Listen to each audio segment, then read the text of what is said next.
Assalamualaikum warahmatullahi wabarakatuh.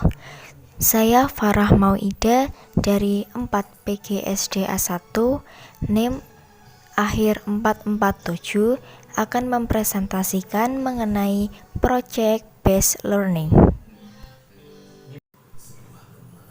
Pengertian PBL Project Based Learning adalah model pembelajaran yang melibatkan peserta didik dalam suatu kegiatan atau proyek yang menghasilkan suatu produk. Keterlibatan siswa mulai dari merencanakan, membuat rancangan, melaksanakan, dan melaporkan hasil kegiatan berupa produk dan laporan pelaksanaannya. PBL menekankan pada proses pembelajaran jangka panjang. Siswa terlibat secara langsung dengan berbagai isu dan persoalan kehidupan sehari-hari. Belajar bagaimana memahami dan menyelesaikan persoalan nyata, bersifat interdisipliner, dan melibatkan siswa sebagai pelaku mulai dari merancang, melaksanakan, dan melaporkan hasil kegiatan, atau student center. Karakteristik Project Based Learning yang pertama, peserta didik membuat keputusan tentang sebuah kerangka kerja. B.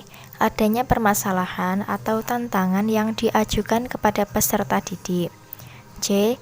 Peserta didik mendesain proses untuk menentukan solusi atas permasalahan atau tantangan yang diajukan. D. Peserta didik secara kolaboratif bertanggung jawab untuk mengakses dan mengelola informasi untuk memecahkan permasalahan. E. Proses evaluasi dijalankan secara kontinu. F. Peserta didik secara berkala melakukan refleksi atas aktivitas yang sudah dijalankan. G. Produk akhir aktivitas akan dievaluasi secara kualitatif. H. Situasi pembelajaran sangat toleran terhadap kesalahan dan perubahan.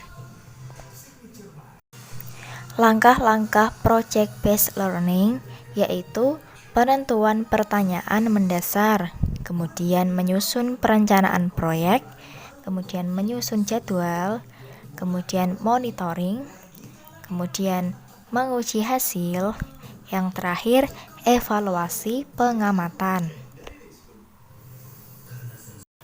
Langkah-langkah Project Based Learning yang pertama, penentuan pertanyaan mendasar. Pembelajaran dimulai dengan pertanyaan esensial, yaitu pertanyaan yang dapat memberi penugasan kepada peserta didik dalam melakukan suatu aktivitas. Topik penugasan sesuai dengan dunia nyata yang relevan untuk peserta didik dan dimulai dengan sebuah investigasi mendalam. Kemudian, mendesain perencanaan proyek. Perencanaan dilakukan secara kolaboratif antara guru dan peserta didik. Dengan demikian, peserta didik diharapkan akan merasa memiliki atas proyek tersebut. Perencanaan berisi tentang aturan main, pemilihan aktivitas yang dapat mendukung dalam menjawab pertanyaan esensial dengan cara mengintegrasikan berbagai subjek yang mungkin, serta mengetahui alat dan bahan yang dapat diakses untuk membantu penyelesaian proyek. Kemudian yang C, menyusun jadwal. Guru dan peserta didik secara kolaboratif menyusun jadwal aktivitas dalam menyelesaikan proyek. Aktivitas pada tahap ini antara lain, yang pertama, membuat timeline atau alokasi waktu untuk menyelesaikan proyek. Kemudian yang kedua, membuat deadline atau batas waktu akhir penyelesaian proyek. Yang ketiga, membawa peserta didik agar merencanakan cara yang baru. Yang keempat, membimbing peserta didik ketika mereka membuat cara yang tidak berhubungan dengan proyek. Yang kelima, meminta peserta didik untuk membuat penjelasan atau alasan tentang pemilihan. Kemudian yang D, memonitori peserta didik dan kemajuan proyek. Guru bertanggung jawab untuk melakukan monitor terhadap aktivitas peserta didik selama menyelesaikan proyek. Monitoring dilakukan dengan cara memfasilitasi peserta didik pada setiap proses.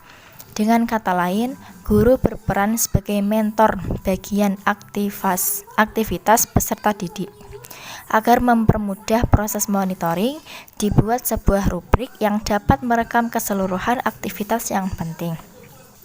Kemudian yang E, menguji hasil. Penilaian dilakukan untuk membantu guru dalam mengukur ketercapaian standar, berperan dalam mengevaluasi kemajuan masing-masing peserta didik, memberi umpan balik tentang tingkat pemahaman yang sudah dicapai peserta didik, membantu guru dalam menyusun strategi pembelajaran berikutnya. Kemudian yang terakhir, mengevaluasi pengalaman. Pada akhir pembelajaran, guru dan peserta didik melakukan refleksi terhadap aktivitas dan hasil proyek yang sudah dijalankan. Proses refleksi dilakukan secara individu maupun kelompok. Kelebihan project based learning: A. Meningkatkan motivasi belajar peserta didik untuk belajar, mendorong kemampuan mereka untuk melakukan pekerjaan penting, dan mereka perlu juga dihargai. B. Meningkatkan kemampuan pemecahan masalah. C. Membuat peserta didik menjadi lebih aktif dan berhasil memecahkan problem-problem kompleks. D. Meningkatkan kolaborasi. E. Mendorong peserta didik untuk mengembangkan dan mempraktikkan keterampilan komunikasi. F. Meningkatkan keterampilan peserta didik dalam mengelola sumber. G. Memberikan pengalaman kepada peserta didik, pembelajaran dan praktik dalam mengorganisasi proyek dan membuat alokasi waktu dan sumber-sumber lain seperti perlengkapan untuk menyelesaikan tugas. H. Menyediakan pengalaman belajar yang melibatkan peserta didik secara kompleks dan dirancang untuk berkembang sesuai dunia nyata. I. Membuat suasana belajar menjadi menyenangkan sehingga peserta didik maupun pendidik menikmati proses pembelajaran. Kekurangan project based learning: A. Memerlukan banyak waktu untuk menyelesaikan masalah. B. Membutuhkan biaya yang cukup banyak. C. Banyak instruktur yang merasa nyaman dengan kelas tradisional, di mana instruktur memegang peran utama kelas. D. Banyaknya peralatan yang harus disediakan. E. Peserta didik yang memiliki kelemahan dalam percobaan dan pengumpulan informasi akan mengalami kesulitan. F. Ada kemungkinan peserta didik yang kurang aktif dalam bekerja kelompok. G. Ketika topik yang diberikan kepada peserta didik kelompok berbeda, dikhawatirkan peserta didik tidak bisa memahami topik secara keseluruhan. Sekian presentasi dari saya, semoga bermanfaat. Wassalamualaikum warahmatullahi wabarakatuh.